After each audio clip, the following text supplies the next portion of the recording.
Good morning, guys. I want to give you a full disclaimer before I say what I need to say or say what I want to say. I might cry, and I don't apologize for the tears because they're happy tears. I hope that they're happy tears.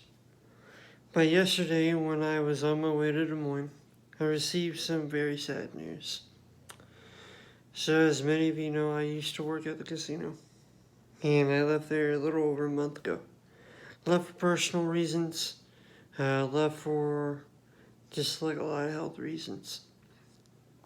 And I had received word that one of my coworkers that I got to know pretty decently, he passed away.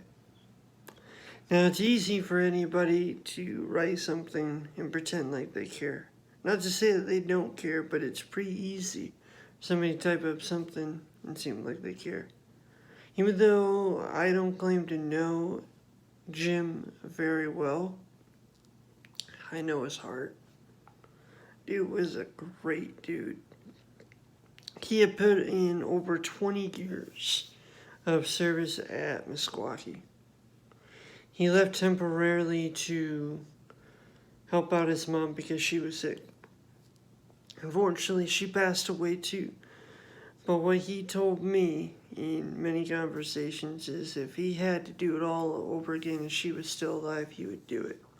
Because that's the kind of person he is. He absolutely loved people. And I remember some of the things that we would talk about because I just enjoy talking to the guy. He'd tell me about his road trips he would take with his friend.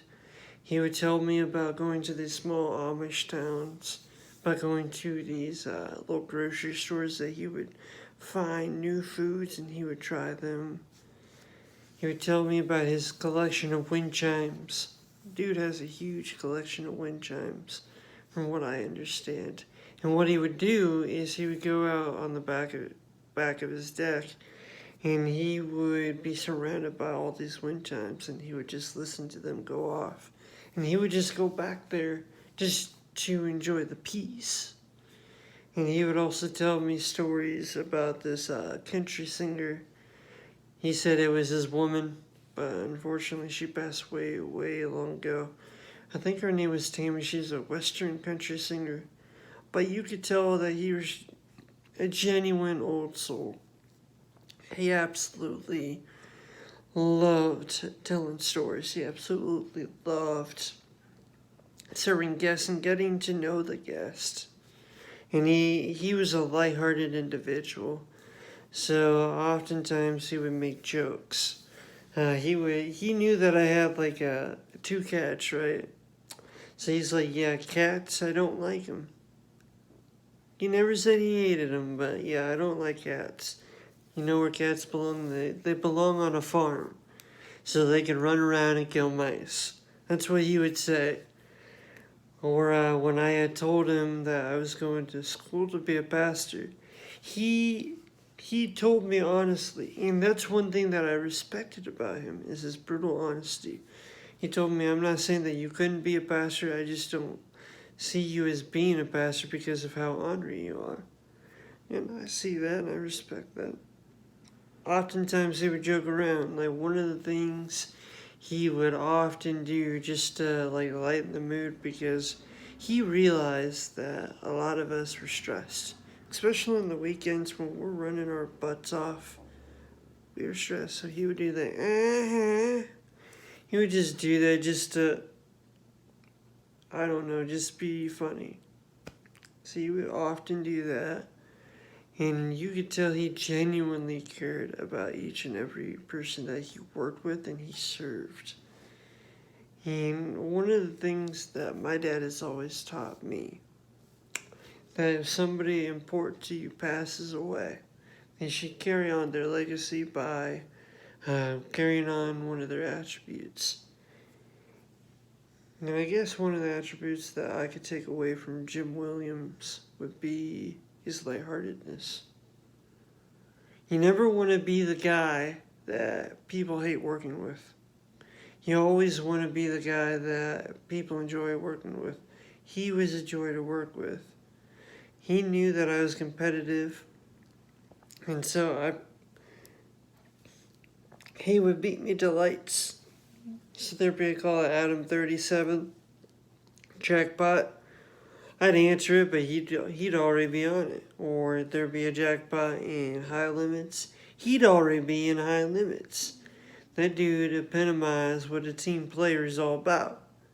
He was there before anybody else because he had this awareness, he had this knowledge, he had this presence of what a great employee looks like. And I remember 2 or 3 months ago, while I was still working there, and we were talking about COVID, and we were talking about his stance on religion. Because I am not one of those people, I don't want to push my beliefs on people. Because my God doesn't force me to love him. He just naturally gravitates toward me. And I asked him what he believed. And this is what he told me. He told me, I do believe in God. I do love God. But I think because of all the bad that I've done in this world, because of the things that I've done for work, because he used to manage a bar, he worked at a casino, and he did some other things. He's like, I don't think I'm going to heaven. I think I have a reserved ticket from hell. And not only did the passing hurt me, but when I remember him saying that, that also hurt me.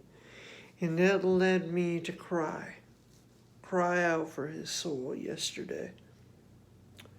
And I hope and pray that he did not go to hell. I hope and pray that he went to heaven. I hope that what God did is he took that reserved ticket and he tore it up. Say, Jim, ain't no way I'm letting you go down there because I know your heart. I know what you did for people. I know how you help people. I know how you love people. And I know how you serve people. There ain't no way I'm going to let one of my children go down there. I'm going to welcome you up here with arms wide open.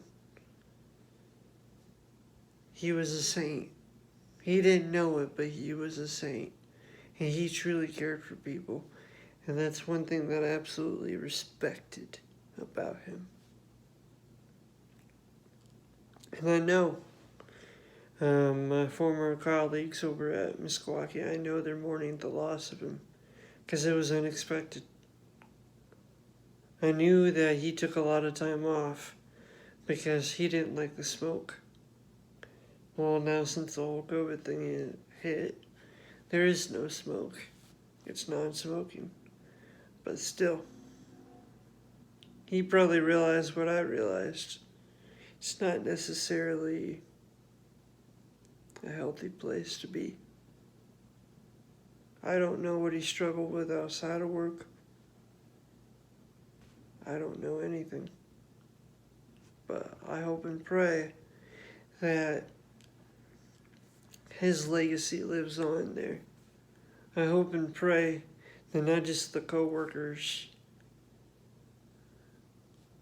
realize how important he was, but I hope and pray that the management does too. Because they often say you're replaceable. Anybody can replace you. That's not true. Nobody can replace Jim. He may have left temporarily to help out his mom, but nobody can replace him. Don't even try to. I feel like he should be honored. Just like another guy I know. Another guy I know was friends with him for over 20 years, and I know that he took it really hard. So I called him last night to check up on him, and I teared up over the phone. Because I know that this other dude has a really good heart too.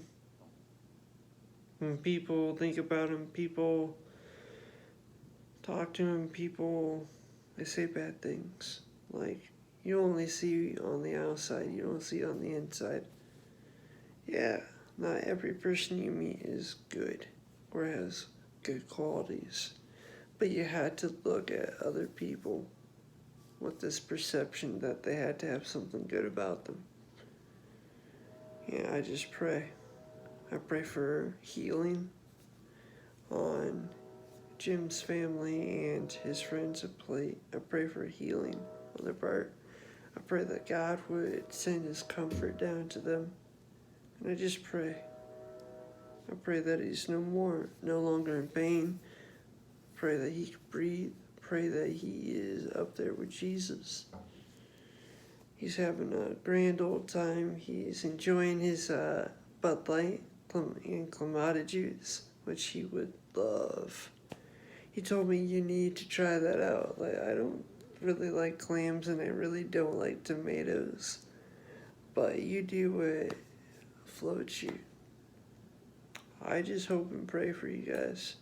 And even though I no longer work there, that doesn't mean that I don't love you guys. It doesn't mean that I'm not here for you. I'm here for you more so than you think.